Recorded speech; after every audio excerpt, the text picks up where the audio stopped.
إله إلا الله لا إله إلا الله. بسم الله الرحمن الرحيم. الحمد لله كفى والسلام على عباده الذين اصطفى أما بعد. أعوذ بالله من الشيطان الرجيم. بسم الله الرحمن الرحيم. يا أيها الذين آمنوا كتب عليكم الصيام كما كتب على الذين من قبلكم لعلكم تتقون. صدق اللہ العظیم. معزز سامعین کرام، یہ آیت میں نے آپ حضرات کے سامنے تلاوت کی ہے جو رات حافظ صاحب نے تراویح کے اندر پڑھی تھی. دیکھیے مہینے سے متعلق ہی اللہ تعالیٰ کا خطاب اس آیت کریمہ میں. اللہ تعالیٰ اس آیت کریمہ میں ہم تمام ایمان والوں سے اللہ کا خطاب ہے. اللہ کہتا ہے اس آیت کے اندر یا ایھا الذین آمنوا. حضرات مفسرین لکھتے ہیں کہ اس آیت کے اندر آمنو، یہ لفظ آمنو ایسا لفظ ہے اس کے اندر محبت اور پیار بھرا ہوا ہے. اللہ تعالیٰ اس لفظ کے ذریعے سے اپنے بندوں سے محبت کا اظہار کر رہا ہے. جیسے باپ اپنے بچے سے یہ کہتا ہے کہ اگر کسی بچے کا نام عبداللہ ہے یا عبد الرحیم ہے، بچے کو باپ اپنے اس کے نام سے پکارتا ہے. اور جب بہت زیادہ محبت میں باپ آ جاتا ہے، بہت زیادہ اسے اپنے بچے سے محبت ہوتی ہے، پیار کے اندر، اس کے لاڑپن کے اندر اپنے بچے کو کہتا ہے کہ لخت جگر اور میرے بیٹے ادھر آ. اسی طرح اللہ کا خطاب ہے یا ایھا الذین آمنوا، اے مجھ پہ ایمان لانے والے لوگوں، اے مجھے ماننے والے لوگوں اور مجھ پر یقین رکھنے والے لوگوں اور میرے علاوہ کسی کے سامنے سجدہ نہ کرنے والے لوگوں اور میرے علاوہ کسی کو نہ ماننے والے لوگوں، بس مجھ ہی پہ یقین رکھنے والے، مجھ ہی پہ اعتماد رکھنے والے، مجھ ہی پہ توکل رکھنے والے لوگوں. یا ایھا الذین آمنوا، اللہ کا محبت بھرا خطاب ہے اس کے اندر. حضرت شیخ الاسلام تقی عثمانی صاحب دامت برکاتہم العالیہ لکھتے ہیں اللہ تعالیٰ اس لفظ کے اندر اپنے بندوں سے محبت اور اس کی الفت کا کتنے زیادہ محبت اپنے بندوں سے کرتا ہے. اللہ اس کا اظہار اس آیت میں کر رہا ہے. اور آگے اللہ تعالیٰ کہتا ہے کتب علیکم الصیام، اے ایمان والوں میں نے تم پہ روزے کو فرض قرار دیا. ایسا نہیں کہ یہ روزہ کہتے ہیں، صوم کے معنی عربی کے اندر آتے ہیں رکنا. ہر خواہشات سے آدمی کھانے پینے سے رکے، اپنی خواہشات سے رک جائے، اسے کہا جاتا ہے. اللہ کے لیے کوئی آدمی اپنے خواہشات کو روکتا ہے، دباتا ہے، اپنے نفس کو کنٹرول میں رکھتا ہے اور کھانے پینے سے ہر طرح کی خواہشات سے رکے رہتا ہے، تو اسے صوم یعنی اللہ کے لیے بھوکا رہنا اور روزہ جسے کہا جاتا ہے. اللہ تعالیٰ آگے کہتا ہے کما کتب علی الذین من قبلکم. ایسی بات نہیں ہے کہ روزے تم ہی لوگ پہلے رکھ رہے ہو، ایسی بات نہیں کہ آج پہلی مرتبہ تم لوگوں پہ میں نے روزوں کو فرض قرار دیا، بلکہ اس سے پہلے حضرت آدم علی نبینا علیہ الصلوۃ والسلام سے لے کر اب تک جتنی قومیں، جتنی امتیں دنیا کے اندر آئی ہیں، ہر امت نے، ہر قوم نے روزوں کے فریضے کو انجام دیا. ہاں احکامات کے اندر تبدیلی تھی، ان کے اندر احکامات میں کچھ سہولتیں تھی، کسی کے اندر بہت زیادہ دشواریاں تھیں، الگ الگ احکامات ہیں، لیکن دین سب کا ایک ہی تھا، لیکن اسلام سب کا ایک ہی تھا. اس لیے اللہ کہتا ہے یہ نئی بات نہیں ہے. آج تم لوگ اپنے آپ کو روزے رکھنے کو بہت بڑی بات سمجھتے ہو. ارے کیسا روزہ رکھا جائے، کیسے پیاسا رہا جائے، کیسے اپنے نفس کو کنٹرول کیا جائے. اس لیے لوگ رمضان کے اندر بھی بہت زیادہ غفلتوں میں گزارتے ہیں، بہت زیادہ نافرمانیوں پہ گزارتے ہیں. میں تو کہتا ہوں کہ اس روئے زمین پہ سب سے زیادہ اس روئے زمین پہ بسنے والے لوگوں میں سب سے زیادہ بدقسمت انسان وہ ہے جو رمضان پائے لیکن اس کی قدردانی نہ کرے. دنیا کا روئے زمین پہ بسنے والے اور جس ماں نے اپنے بچوں کو جنم دیا اس کی ماں کے بچوں میں سے سب سے زیادہ بدقسمت انسان وہ ہے جو رمضان جیسے مبارک مہینے بھی ناقدری کرے. سب سے زیادہ ناقدرہ انسان اور سب سے زیادہ بدقسمت انسان. اسی لیے اللہ کہتا ہے یہ تمہارے لیے کوئی نئی بات نہیں ہے بلکہ میں نے یہ احکامات اس سے پہلی قوموں میں بھی اتارے اور ان لوگوں نے بھی احکامات پہ عمل کر کے بتائے. لعلکم تتقون، یہ اس وجہ سے میں نے روزوں کو رکھا تمہارے اندر تاکہ تم پرہیزگار بنو. دیکھیے نماز ہے، زکوٰۃ ہے، صدقات ہے، یہ عبادتیں ہیں. نماز کے اندر نماز بھی اللہ کی عبادت ہے، صدقات کا دینا اور لوگوں پہ خرچ کرنا، زکوٰۃ کی ادائیگی کا کرنا، عمرے کا کرنا، حج بیت اللہ کا کرنا، یہ ساری عبادتیں ہیں. لیکن روزہ ایک ایسی عبادت ہے جو انسان کے اندر تقوی پیدا کرتا ہے. اللہ کہہ رہا ہے لعلکم تتقون، تمہیں میں پرہیزگار بنانا چاہتا ہوں. اس روزے کے ذریعے سے تمہارے دلوں میں میرا ڈر ڈالنا چاہتا ہوں. اس روزے کے ذریعے سے میں تمہارے اندر میری الہیت، میرا خوف، میری معرفت تمہارے دلوں میں ڈالنا چاہتا ہوں. میں سمجھاؤں گا میں آپ کو یہ بات کہہ کر، دیکھیے کوئی کتنا بھی بڑا جاہل، کتنا بھی بڑا اجہل قسم کا انسان کیوں نہ ہو جائے، رمضان کے اندر روزے کی حالت کے اندر ہے اور ایسی جگہ پہ ہے اسے بھوک لگ رہی ہے، پیاس لگ رہی ہے اور شدت کی بھوک لگی ہوئی ہے، شدت کی پیاس لگی ہوئی ہے اور گرمی کا زمانہ ہے اور گھر کے اندر ہے، بند کمرے کے اندر ہے اور گھر کے اندر بہترین کھانا بنا کے رکھا ہوا ہے، بہترین کھانے کی چیزیں رکھی ہوئی ہے، کوئی دیکھنے والا نہیں، کوئی روکنے والا نہیں، کوئی منع کرنے والا نہیں. آدمی پڑھا لکھا نہیں، آدمی حافظ قرآن نہیں، بلکہ جاہل ہے، اناڑی ہے، صحیح سے اسے سورتیں پڑھنا نہیں آتا، صحیح سے تلفظ نہیں آتا، بس نام کا مسلمان ہے.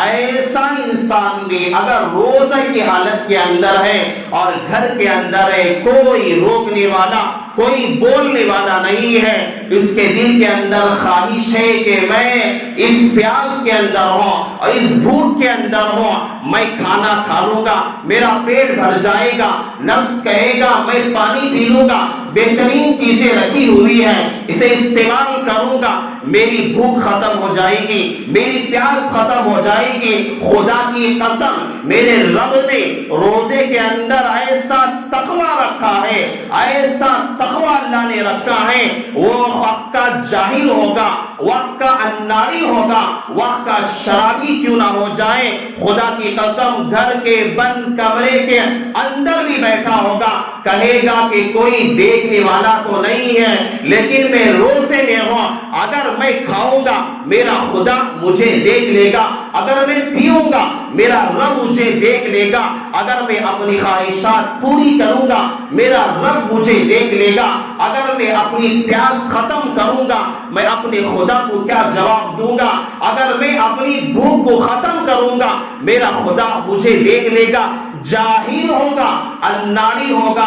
اللہ نے ایک جاہل کے اندر روزے کے ذریعے سے ایسا ڈر ڈالتا ہے، ایسا خوف ڈالا کرتا ہے، وقت کا جاہل بھی روزے کے اندر اللہ سے ڈرا کرتا ہے. یہ ڈر اور کوئی عبادتوں میں نہیں ملے گا.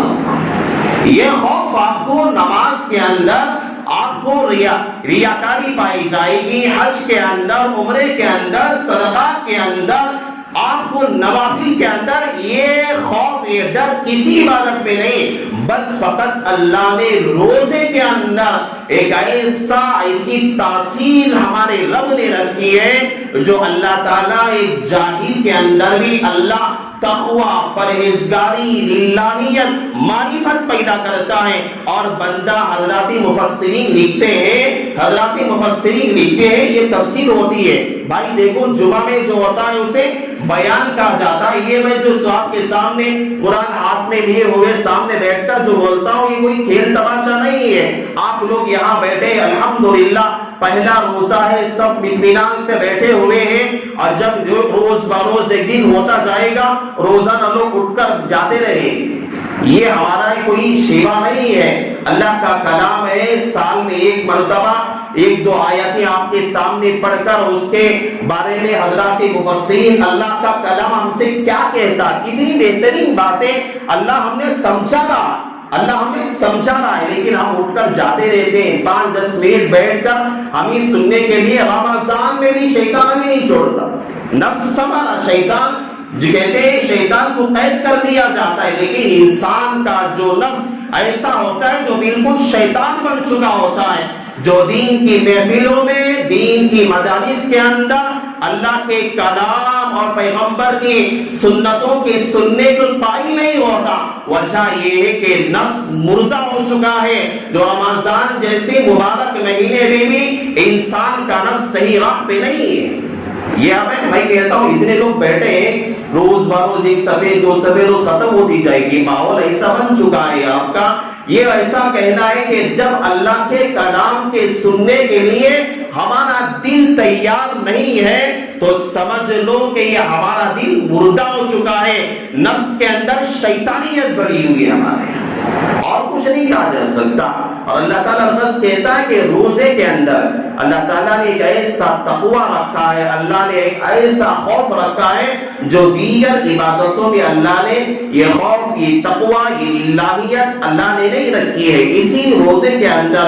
اسی لیے اللہ کہتا ہے یا ایھا الذین آمنوا، اے مجھ پہ ایمان لانے والے لوگوں، میں نے کتب علیکم الصیام، میں نے تم پہ روزوں کو فرض قرار دیا ہے، کما کتب علی الذین من قبلکم، جیسا کہ میں نے تم سے پہلے لوگوں پہ میں نے روزوں کو فرض قرار دیا تھا، لعلکم تتقون، تم پرہیزگار بن جاؤ. بندہ رمضان میں روزے پابندی سے رکھتا ہے، عبادتیں پابندی سے کرتا ہے. رمضان میں جو ڈر ہے روزے کے ذریعے سے انسان کے دل میں جو میں نے سمجھا یا جو ڈر پیدا ہوتا ہے، ہمیشہ اللہ کو یاد رکھتا ہے انسان. رمضان گزر جائے گا، اللہ تعالیٰ اس روزے کے تقوی کی برکت سے اللہ غیر رمضان میں بھی عبادت کی توفیق دیتا ہے. اس آیت کا مطلب نہیں اللہ غیر رمضان میں بھی عبادت کی توفیق دیتا ہے. اور جس نے ابتدا کے روزے رکھا، پہلے عشرے میں رکھا، بڑے روزے سمجھ کے رکھ لیا، یہ روزہ پہلے عشرے کے بڑے روزے ہیں، درمیان کے چھوٹے روزے ہیں، یہ سمجھ کے رکھا، عبادت کی توفیق سے بندہ محروم رہتا ہے. پہلے روزے سے لے کر آخر تک تراویح کی، روزے کی، سب کی پابندی کرتا ہے. یہ بات لکھ کر جاؤ آپ لوگ، پابندی کریں گے ہم، ہر طرح کی جو ہے گناہوں سے بچیں گے. اللہ تعالیٰ ضرور بندے کو رمضان کے علاوہ اللہ غیر رمضان کے اندر بھی اللہ عبادت کی توفیق عطا کرتا ہے. اللہ فجر پڑھنے کی توفیق دے گا، اللہ نمازوں کی توفیق دے گا. رمضان میں ہم غفلتوں سے گزاریں گے، پورا سال بھر توفیق الہی سے ہم محروم رہیں گے. جب تک یاد رکھو اللہ توفیق نہیں دے گا، ہم ایک مرتبہ سبحان اللہ بھی نہیں کہہ سکتے، ایک مرتبہ الحمدللہ نہیں کہہ سکتے. جب تک اللہ توفیق نہیں دے گا ایک ہمارا قدم مسجد کے لیے نہیں بڑھ سکتا. اس لیے توفیق کا ملنا بہت بڑی بات ہوتی ہے، توفیق بہت بڑی چیز ہوتی ہے. اللہ ہم سب کو عطا فرمائے. دیکھیے اسی سے متعلق مفسر محدثین ایک حدیث بیان کی ہے. حضرات محدثین کہتے ہیں اللہ کے نبی علیہ السلام کی ایک حدیث ہے. حضرت ابو ہریرہ رضی اللہ تعالیٰ عنہ راوی ہے. حضرت ابو ہریرہ فرماتے ہیں ہم ایک مرتبہ حضرات صحابہ مسجد نبوی میں تھے. اللہ کے رسول علیہ السلام نے کہا کہ منبر باہر رکھا ہوا ہے، اندر لے کر آؤ. حضرت صحابہ نے منبر رسول کو لے کر رکھا، لا کر اندر رکھے. اللہ کے نبی علیہ السلام صحابہ کو جمع کیے، حضرات صحابہ کے بیٹھ گئے، حضرات صحابہ بیٹھے ہوئے تھے، اللہ کے نبی علیہ الصلوۃ والسلام منبر رسول پہ چڑھے۔ حضرات صحابہ نے دیکھا کہ پہلے سیڑھی پہ اللہ کے رسول نے قدم رکھا، کہا آمین، دوسری سیڑھی پہ رکھا آمین، تیسری سیڑھی پہ جب قدم رکھا آمین۔ یہ حدیث میں جو آپ کو کہہ رہا ہوں ہمارے لیے عبرت ہے، اس کے اندر اللہ کے رسول نے ہمیں کیا کہا ہے، کیا سمجھایا ہے، ہمیں ان باتوں سے عبرت لینا۔ میں اس لیے کہہ رہا ہوں پہلا دن ہے، اس کی پابندی کرے، ایسا نہیں کہ چند دن رکھا اور ہمارا ارادہ ایسا ہوتا ہے کہ کم سے کم چند روزے رکھتے چھوڑ دیتے، ایسی بات نہیں ہے، بلکہ پورے رمضان تک رکھنا یہ ضروری ہے۔ اگر نہیں رکھیں گے اس حدیث کے ذریعے سے آپ سن لیجئے، اللہ کے رسول نے 3 سیڑھیوں پر بھی جب چڑھا کہا آمین آمین، تینوں مرتبہ کہا۔ جب فارغ ہوئے حضرات صحابہ نے پوچھا یا رسول اللہ صلی اللہ علیہ وسلم، ہم نے آپ کو دیکھا اس سے پہلی مرتبہ کبھی آپ نے خطبے کے لیے چڑھے ہو اور آپ نے ہر سیڑھی پہ آمین کہا ہو، کبھی ہم نے نہیں سنا۔ اللہ کے رسول علیہ السلام نے کہا میرے صحابہ ہاں میں نے جان بوجھ کر آمین کہا، وجہ یہ تھی کہ میرے پاس حضرت جبرائیل علیہ السلام میرے پاس آئے تھے، اور میرے پاس آ کر حضرت جبرائیل علیہ السلام نے کہا کہ وہ آدمی تباہ ہو جائے، برباد ہو جائے، وہ آدمی کی ناک خاک آلود ہو جائے، اس کی زندگی تباہ ہو جائے جس نے رمضان کو پایا ہو لیکن رمضان کی ناقدری کی۔ اللہ کے رسول علیہ السلام نے اس پہ آمین کہا، اس پہ آمین کہا۔ یہاں سمجھنے کی بات ہے، دیکھو بد دعا دینے والا سید الملائکہ، تمام فرشتوں کا سردار حضرت جبرائیل علیہ السلام ہے، تمام ملائکہ کا، اور اللہ کے کلام کو لے کر آنے والے حضرت جبرائیل علیہ السلام جیسے فرشتے اور متبرک فرشتے، اور ایسے فرشتے کہہ رہے ہیں کہ رمضان کو جو پائے اور رمضان کے اندر غفلت کرے اللہ اسے برباد کرے، تباہ کرے اور اس کے ناک خاک آلود ہو جائے۔ اور اللہ کے نبی علیہ السلام کہتے ہیں آمین آمین۔ آپ سوچئے کہ ایسا نبی جس پہ آمین کہے اس کی زندگی کیا ہو سکتی ہے؟ ایسے اس کا مطلب یہ ہے، محدثین لکھتے ہیں کہ ناک خاک آلود ہونے کا مطلب یہ ہے کہ زندگی کے اندر بے برکتیاں پیدا ہو، زندگی میں نحوستیں پیدا ہو، زندگی کے اندر برکتیں نہ ہو، انسان ہمیشہ پریشان رہے۔ اور جہاں حضرت جبرائیل نے کہا کہ اس آدمی کی ناک خاک آلود ہو، انسان تباہ ہو جائے، برباد ہو جائے، یعنی انسان ہمیشہ اپنی زندگی کے اندر مصیبتوں میں رہے گا، پریشانیوں میں رہے گا، ہمیشہ آفات کا، مسائل کا، مصیبتوں کا انسان ہمیشہ شکار رہے گا، جس پر حضرت جبرائیل علیہ السلام نے بد دعا فرمائی ہے۔ اور رمضان کو ناپا کر آدمی ناقدری کرنے والا، روزے چھوڑنے والا، تراویح چھوڑنے والا اور رمضان کے اندر بھی نمازوں کو ترک کرنے والا، یہ آدمی حضرت جبرائیل علیہ السلام کی بد دعا کا مستحق بن جاتا ہے۔ ایک آدمی ہمارے گھر آتا ہے اور گھر آ کر کہتا ہے، مانگنے کے لیے آتا ہے، کچھ جو ہے اللہ کے نام پہ دے دو۔ اگر کوئی آدمی کہتا ہے کہ اسے ڈانٹ کے بھگا دیتا ہے، ارے چل ہمارے گھر میں کچھ نہیں ہے، ڈانٹ کے بھگا دیتا ہے۔ کوئی فقیر ہے، دستے سوال دراز کرنے والا، لوگوں کے سامنے مانگنے والا، فٹ پاتھوں پہ سونے والا کوئی فقیر کہتے کہ تیرا گھر تباہ ہو جائے، برباد ہو جائے، ہم کیا کریں گے؟ ایسے ہی خاموش رہ کر اس فقیر کو جو ہے احترام کے ساتھ بھیجیں گے؟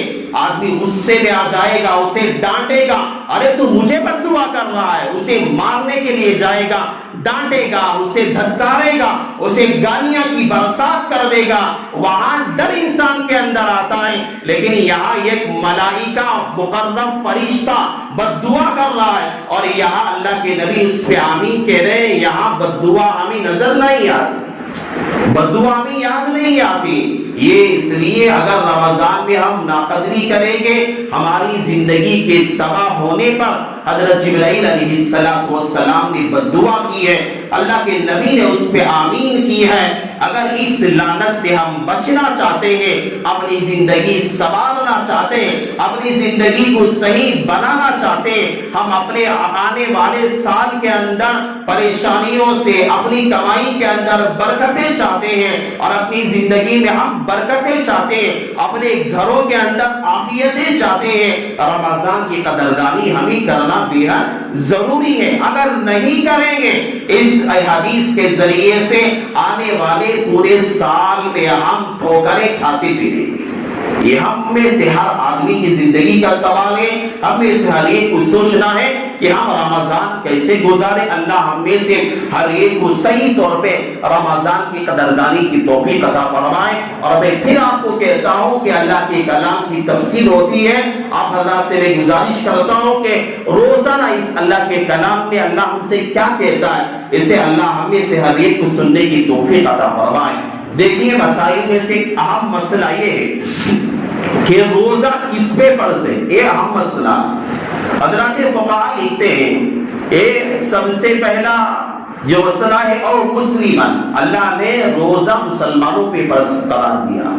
غیر مسلم بھی روزہ بہت سارے بعض لوگ رکھتے ہیں، دوستی میں آ کر یا کسی مسلم علاقے میں رہنے والا ہے، بہت سارے نوجوان رہتے ہیں غیر مسلموں کے اندر بھی، وہ دوستوں کے اندر روزہ رکھ لیتے ہیں، اللہ کے یہاں ان کا روزہ قبول نہیں کیا جاتا، کیونکہ بغیر ایمان کے اللہ کے یہاں کوئی فریضہ قبول نہیں کیا جاتا۔ اس لیے ایمان والا ہونا روزے کے لیے شرط ہوا کرتا ہے۔ لوگ پوچھتے ہیں حضرت فلاں جو ہے غیر مسلم ہمارا دوست ہے، وہ بھی ہمارے ساتھ روزہ رکھ لیتا ہے، کیا کرے؟ اگر وہ روزہ رکھ لیتا ہے، اللہ کے یہاں بغیر ایمان کے روزہ قبول نہیں کیا جاتا۔ اور دوسرا ہے عاقلاً، فقہاء کہتے ہیں آدمی عقل مند ہونا چاہیے۔ عقل مند بغیر جو ہے آدمی عقل مند نہیں ہے، پاگل ہے، مجنون ہے، دیوانہ ہے، اس دیوانے اور پاگل پہ روزے رکھنا فرض نہیں ہے، پاگل پہ روزہ ضروری نہیں ہے۔ عقل مند ہونا، عاقل ہونا، صحیح سمجھداری کا ہونا،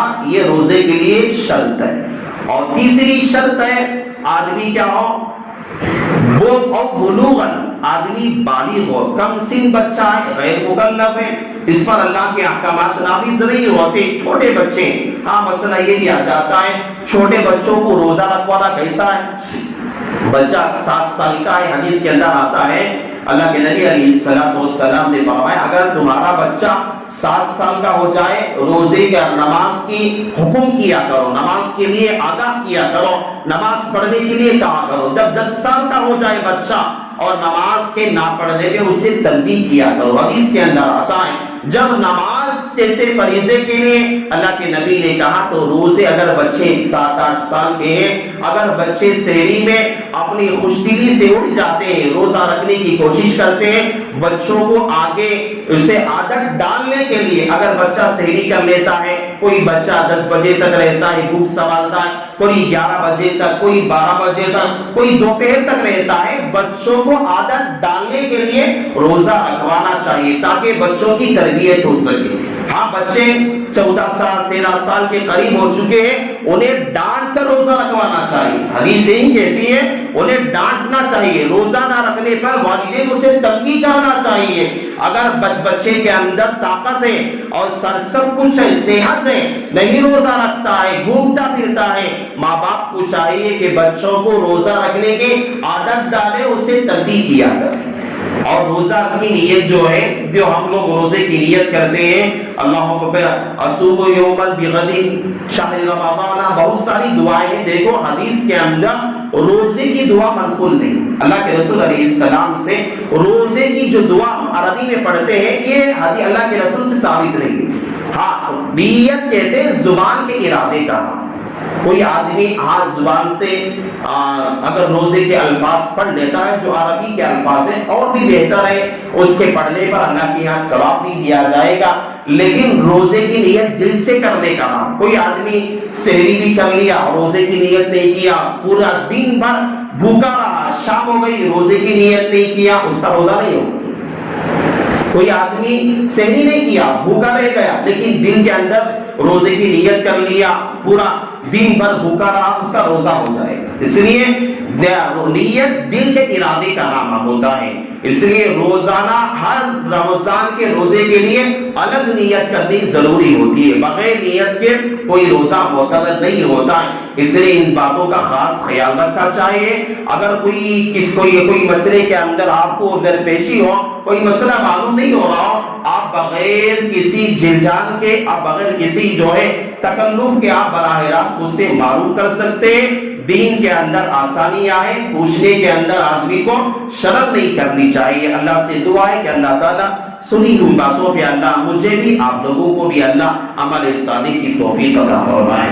اللهم صل على سيدنا مولانا محمد وبارك وسلم ربنا آتنا في الدنيا حسنة وفي الآخرة حسنة وقنا عذاب النار جزا الله أن محمدا ما هو أهله صلى الله عليه وسلم برحمتك يا أرحم الراحمين والحمد لله رب العالمين۔